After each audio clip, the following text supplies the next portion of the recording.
J'ai rien vu venir. Je l'attendais avec impatience, tu sais. Je l'ai vue la première fois. On m'avait dit qu'elle viendrait. Du coup, j'attendais sa venue, mais je l'ai vue arriver. Et là, je me suis dit, c'est bon. J'ai envie d'être en sa présence chaque jour, tu vois. J'étais sûr que les mois, on allait se retrouver l'un en face de l'autre. Encore un bon moment. Et que même si les périodes en question auraient été assez courtes quelque part, ça aurait été inoubliable.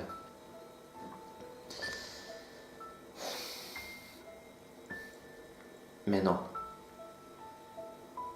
Non, ça a à peine duré 4 semaines et là, elle s'est mise à ignorer ma présence, à ignorer mes sentiments.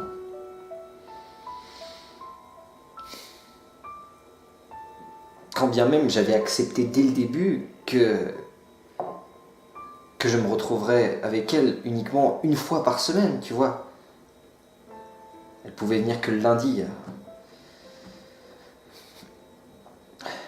Mais j'étais sûr que ça allait vraiment fonctionner avec elle.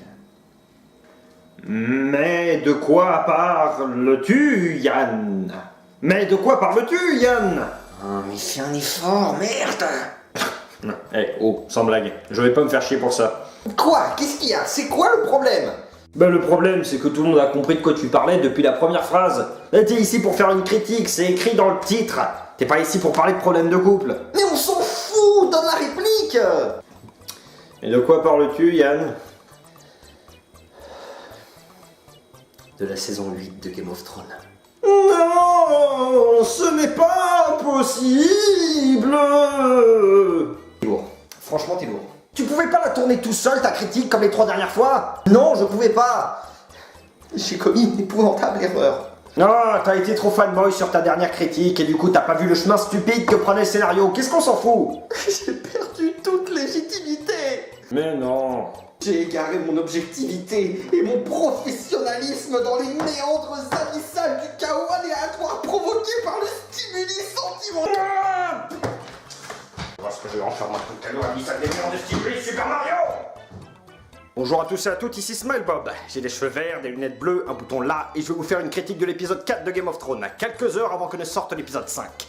On va rigoler. Alors ce qu'il faut savoir, c'est que je ne sors absolument pas à chaud de cet épisode. Je l'ai vu il y a 7 jours. Pour être franc, bien que l'épisode 3 ait été très bien orchestré visuellement, très beaux effets, très belle bataille, etc., le scénario a en réalité rushé la mort du roi de la nuit. Que ce soit clair, je ne dis pas qu'une série doit être absolument fidèle à son matériel d'origine, là en l'occurrence c'est un bouquin, mais dans le bouquin quand même, spoiler, Bran est en réalité une partie du roi de la nuit parce qu'il y a très longtemps il s'est servi de ses pouvoirs de corneille à 3 yeux pour le posséder et essayer d'empêcher la menace du fléau de se créer. Mais au final ça n'a pas marché et en fait c'est pour ça que le roi de la nuit veut tuer Bran, c'est ça la vérité. Mais ça on n'en entendra jamais parler dans la série parce qu'au final le gros méchant de la série, eh ben c'est pas le roi de la nuit, c'est Cersei Lannister.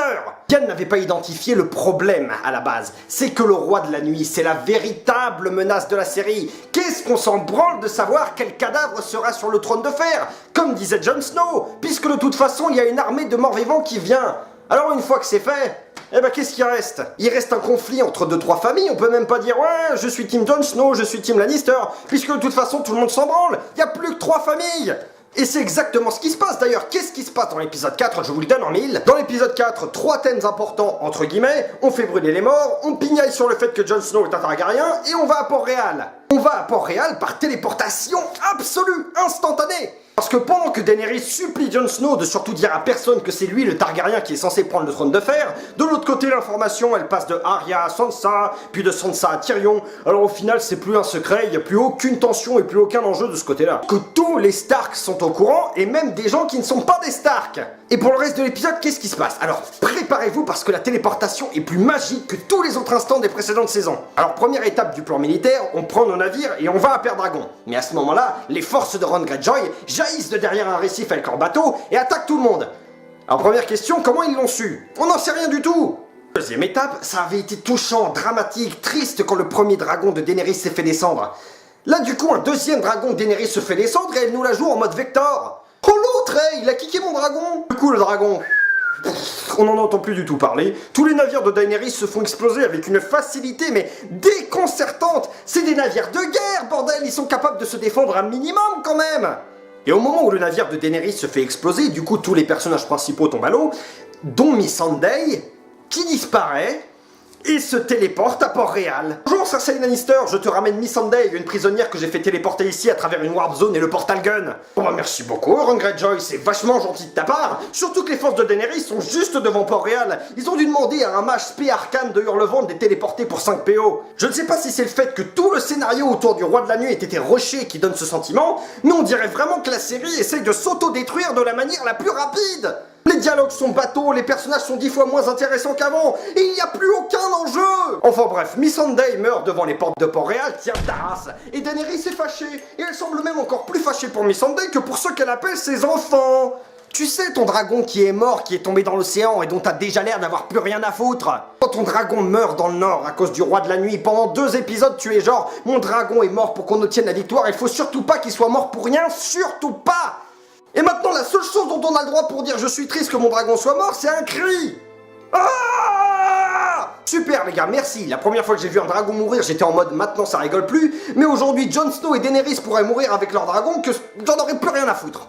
Mais je ne vous ai même pas listé le paquet d'incohérences que Yann a oublié de citer de l'épisode 3. Comment ça se fait que le Roi de la Nuit peut détecter Jon Snow 300 mètres derrière lui mais qu'il n'arrive pas à détecter Arya? Comment ça se fait qu'il laisse Théon risquer de le buter alors que ça fait 10 000 ans qu'il attend sa victoire? Pourquoi Daenerys pose son dragon sur le sol pavé de cadavres qui sont prêts à se relever alors qu'elle pourrait juste rester en vol stationnaire? Elle avait même pas besoin de se poser. Pourquoi personne n'a écouté J.R.R. Martin quand il a dit « Quand vous verrez ce qu'ils ont fait du Roi de la Nuit, vous comprendrez pourquoi j'ai quitté la série ». Je comprends maintenant. Les gars, je sais pas du tout où ça va nous mener. La saison avait si bien commencé, mais là, je sais pas où ils vont. Je sais pas où ils vont, je sais pas ce qu'ils vont faire, mais ce qui est sûr, c'est que ça va mal se terminer. Je vous le promets, c'est trop tard maintenant. Les épisodes sont trop avancés, ça va mal se terminer. On peut dire une chose les gars, c'est que contrairement à Marvel, Game of Thrones a un très mauvais climax. C'est la chute d'un ange. Game of Thrones était si haut dans ma considération des séries en général. Et maintenant, c'est terminé. C'est nul. Et puis en plus, merde, ils ont rushé l'épisode, je vois pas pourquoi je rusherais pas ma critique. Allez hop, salut tout le monde.